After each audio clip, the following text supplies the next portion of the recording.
Nu er jeg den omkring bordet her, der har været med allerlængst. Jeg synes, Søren, vi har aldrig nogensinde haft så dårlige arbejdsbetingelser, som det borgmesteren nu sætter os for her. Borgmester, du læser et forslag op, som vi andre overhovedet ikke har haft mulighed for at tage stilling til. Det synes jeg egentlig er fantastisk. Og det kan godt være, at du sidder og smiler fedt og griner til lidt kram, og lad det så være. Jeg synes simpelthen, at det er fantastisk, det der, at vi bliver udsat for sådan noget.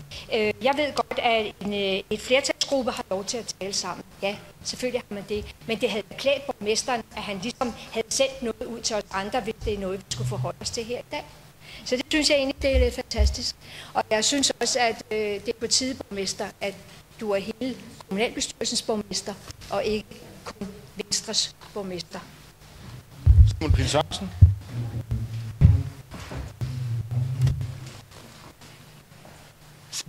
Vi fik at vide, at der var noget, som man ikke kunne tale om af borgmesterens forslag. Nu har vi så fået at vide, at Henrik Brade, at der hvis det, vi kan tale om det hele. Men jeg ved jo ikke, om vi så har fået det hele med, eller noget, vi skal tale om bagefter. Altså, alene kan I ikke høre det. Alene den diskussion er jo ikke til at have på et møde som det her. Altså, det går jo simpelthen ikke, man aner, hvad det er, man stemmer om. Så hvad er det, der henstår til et lukket møde? Det vil jeg stadig gerne vide. Men frem for alt, så vil jeg minde borgmesteren om forretningsorden for Lyngby-Taarbæk Kommunalbestyrelse. Paragraf 6 stykke 4. Den findes på nettet.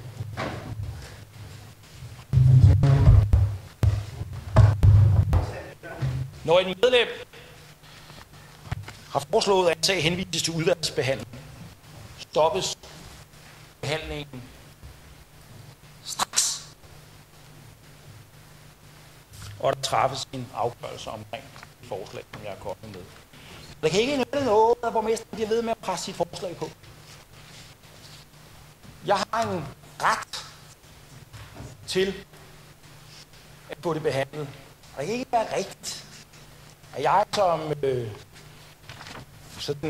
fritidskommunalpolitiker skal være den, der står på, hvad der står i forretningsordenen. Det er en situation her, hvor vi er nogen, der simpelthen ikke aner, hvad det er for nogle konsekvenser, der er af den beslutning, der kan komme ud af borgmesterens forslag.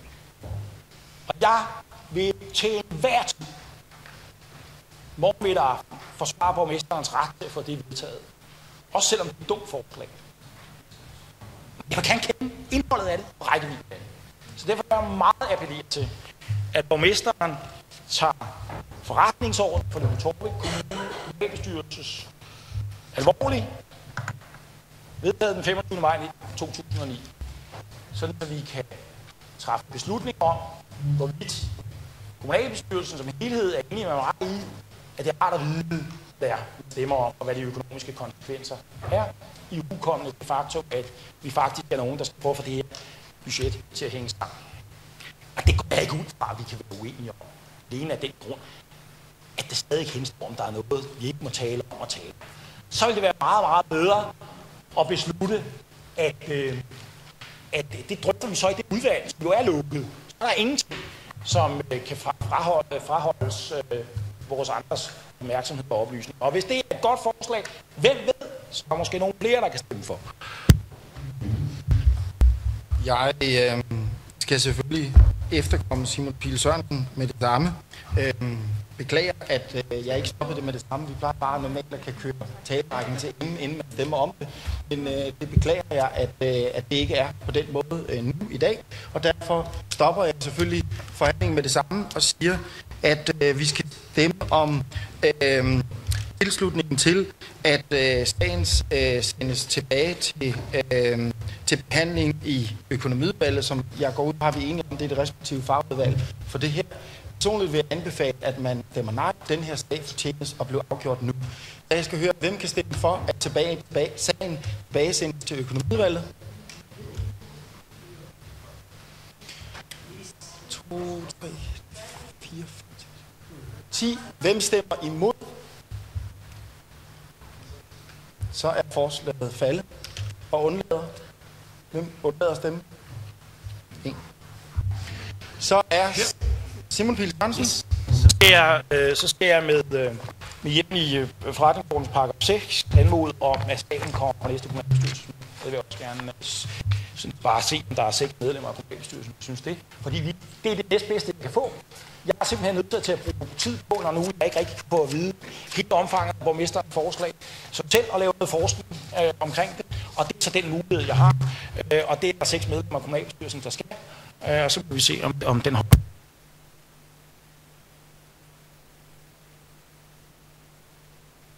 Det, der også står i forretningen, det er, at foreslår borgmester eller mindst 6 stedværende medlemmer for inden afstemning af en sag udsættes, forelægges det på nyt på det følgende møde til gentagen forhandling, mindre kommunalbestyrelsens flertal ikke ønsker at udsætte sagen. Og jeg mener, at den her sag, den kræver en afgørelse nu.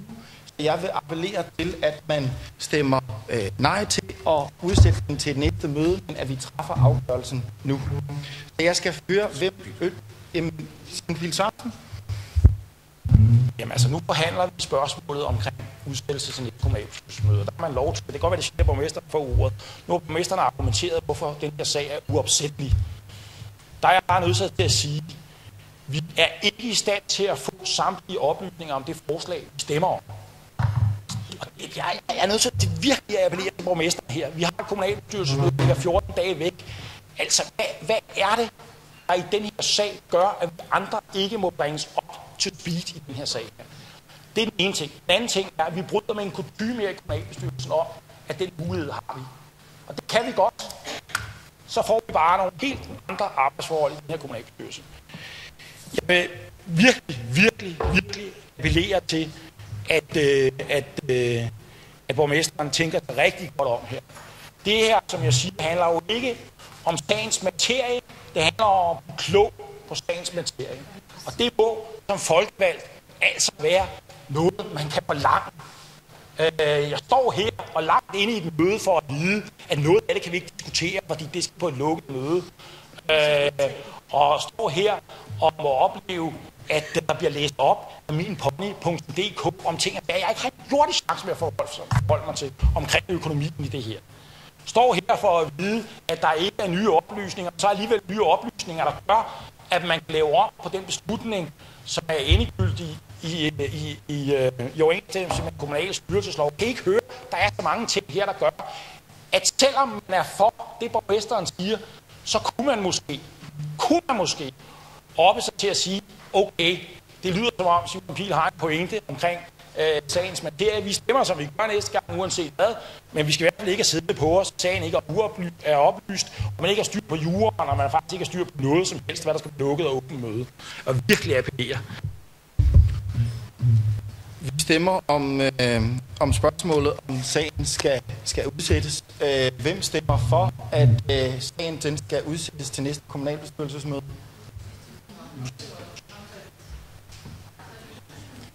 3, det er 10. Hvem stemmer imod? Til 10. Så er undladet dem. Forslaget er faldet. Så er den til afgørelse her, og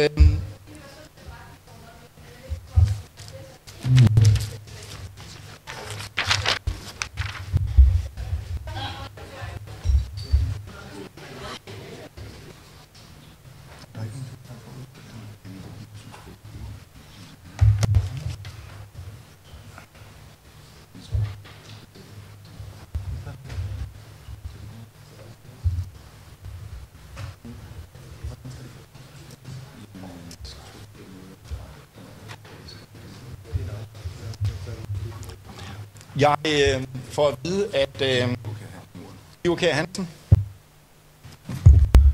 Den fortolkning, jeg lægger til grund, det er, at alle beslutninger skal træffes med flertal, og det var heller ikke tilfældet i den foregående afstemning.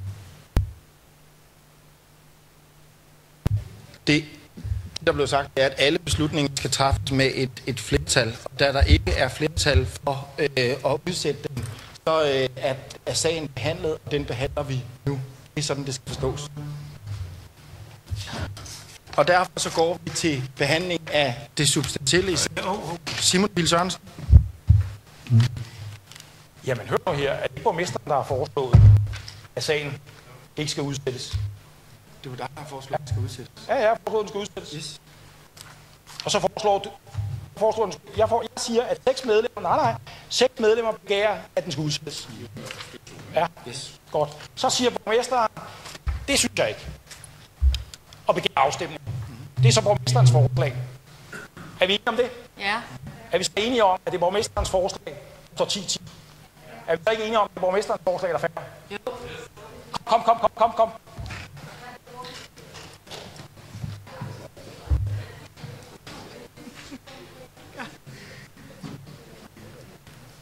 Det er det faktisk.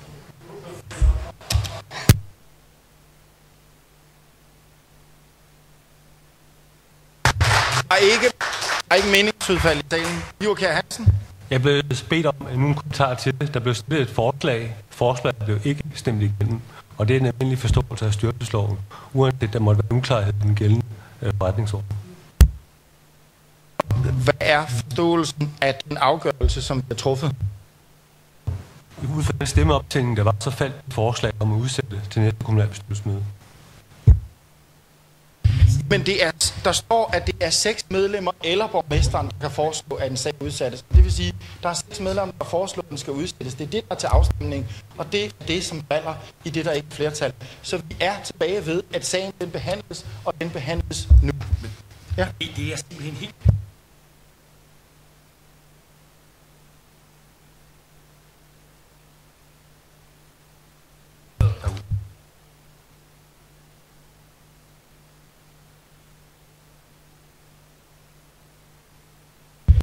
Så har vi en...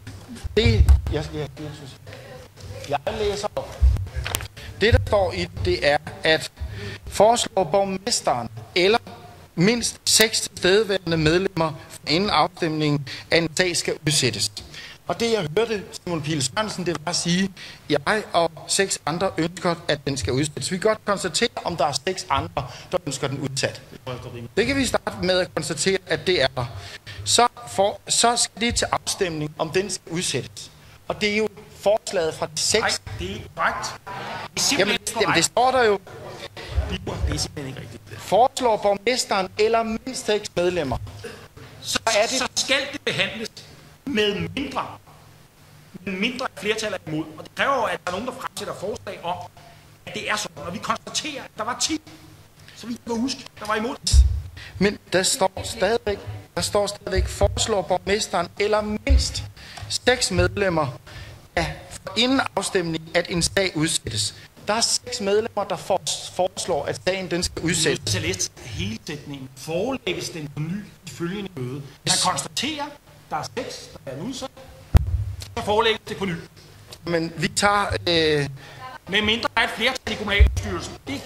Det var der meget bekendt ikke. Og det er altså faktisk også det, jeg hører kommunaldirektøren sige. Eller kommunaldirektøren. Jamen, der skal ikke være tvivl om det her. Jeg spørger en gang til, og så tager vi afstemning, og så får vi afklaret det. Og hvis det er sådan, at den igen står 10-10, så vil jeg indkalde til et ekstraordinært møde, hvor vi kan få den her sag afgjort. Jeg skal høre, hvem... Nej. Jamen, jeg ønsker, at med den viden, som der er på nuværende tidspunkt, så ønsker jeg, så mener jeg, at vi bliver nødt til at stemme om det. Der har været tvivl om, hvordan fortolkningen skal være, og det mener jeg skal komme alle til gode i forhold til, at man ved, at hvis den står 10-10, så er det et ekstraordinært kommunalbestyrelsesmøde, som jeg vil indkalde til hurtigst muligt. Så jeg skal høre, hvem mener, at sagen den skal udsættes.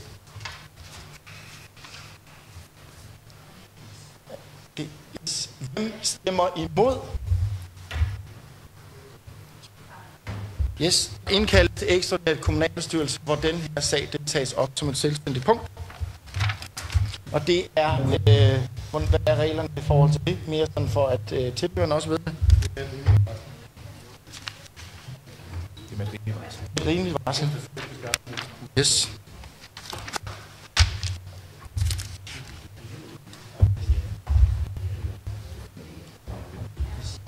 Det vil blive meldt ud også på kommunens hjemmeside, hvad afgørelse, hvornår at det møde det indkaldes.